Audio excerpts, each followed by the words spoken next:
We're here with the co-founder and CEO of DEG Digital. We have Neal Sharma here with us today. Neal, thanks for taking time. I know you're very, very busy man. Not at all. Awesome. Okay, so I want to talk about digital marketing.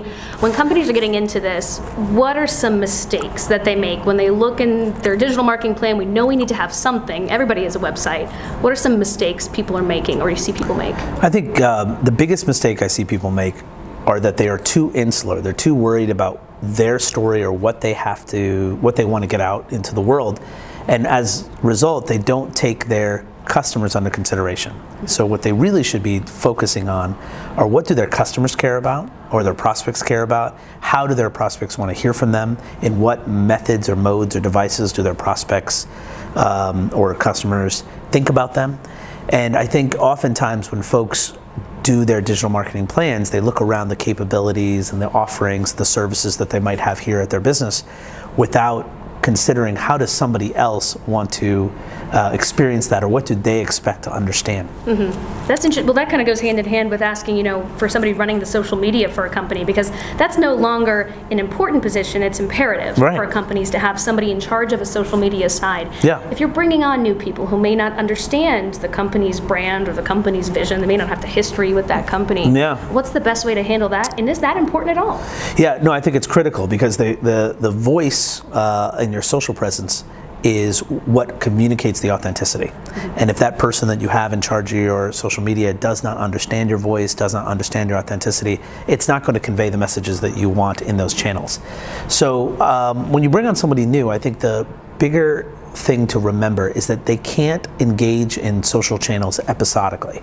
So it can't be something that they do with 1/8 of their day or 1/17 of their day, where they're engaging on social channels on behalf of your company, but then they're off doing operational work, or they're off doing something else. Yeah. Because what will end up happening is they'll have very stilted or episodic conversations with your customer base or your prospects. It has to be a much more concentrated, consistent delivery, which is why many folks come to outside agencies to do that work for them. An outside agency is always going to be more studied about your brand. They're going to take time to learn about your brand, understand you, really be able to communicate authentically as you. If they're wrapped up into your larger marketing objectives, they may understand what you want to get across and what you hope to accomplish better than someone inside your four walls, and they'll have the time to do it, because that's what they do. That's their job. That's what they do all day. Right, exactly. To do. Well, exactly. You guys are not only studied on different companies represent, but also the future of anything happening. And, for sure. Especially in the side of digital marketing, what are some things that are coming in the future that you think can be game changers for people? The number one thing I've been speaking about for the last year or so is artificial intelligence. And artificial intelligence, the way to think about it is that it's a subset of machine learning. So machine learning is taking a bunch of inputs that happen from the world. Everything is throwing off data now. So everything you do online, as you learn from Facebook, everything you do on Facebook, but even your devices, your Alexa or your Google Home, is throwing off a ton of data about your interests, about how often you're engaging, what you hope to learn more about you as a consumer. So all this data needs to go somewhere, and it goes somewhere, and over time patterns emerge. And what artificial intelligence can allow you to do is take those patterns and that data and apply it to something useful. For example, oftentimes before we place an ad or do a direct marketing piece, we can know the efficacy of that ad before we run it. So we can say, okay, well, here's the target audience that we're hoping to target the ad to. Here's the messages that we're putting into play. And through artificial intelligence enabled technologies, we can have an understanding about whether or not that's going to be successful or not, or the likelihood for it to be, before we even run it. So that is a game changer in terms of marketing efficacy.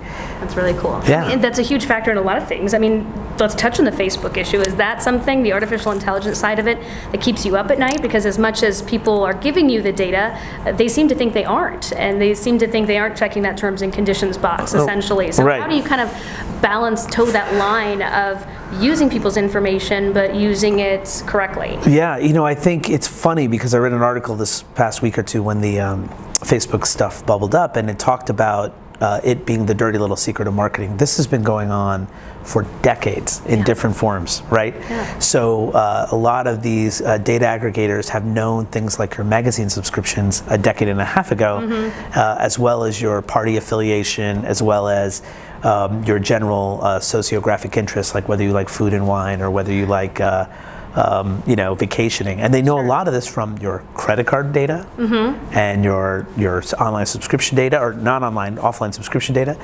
And so all online did was took it to a level of granularity that is, I think, was part of the natural progression anyway. So this is something that's been happening in targeted marketing for a long, long time. So the key to all of this is, in the ethical use of this data, is one, that it provides a value back to the consumer who is either unwittingly or knowingly giving you that information. Sure. So a great example of that is on Amazon. I can't personally shop effectively without looking at the bar that says other people who bought this item, right? Yeah. Also bought these things. Sure. Well, that's their data, right? Yeah, that is exactly. taking other people's data and telling you, hey, they saw this thing and they bought something else. Well, reviewing something is It's another great example of the whole thing. And so I think it first has to be of value to the consumer. So if I'm not getting anything of value for giving you the data, then I'm going to have a big problem with the idea that you have it.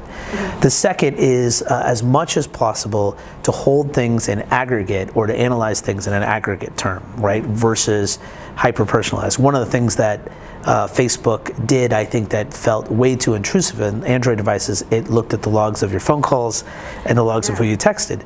Well, that is not aggregate analysis. That is hyper-specific analysis, and I don't think the world is exactly ready for that. To sort of say, hey, look, based on your interests and based on what you've clicked on read, we think you're interested in food and wine. That makes you feel part of a larger group, rather than saying you called your mom yesterday and made a reservation today, on Open Table. That's the degree. And then lastly, I think privacy, security of that data is critical. I think hacks are now almost a weekly event. Commonplace. Yeah, and so as a result, I think what's going to make sure that we can engender trust with our consumers is the idea that that data is kept as secure and private as possible.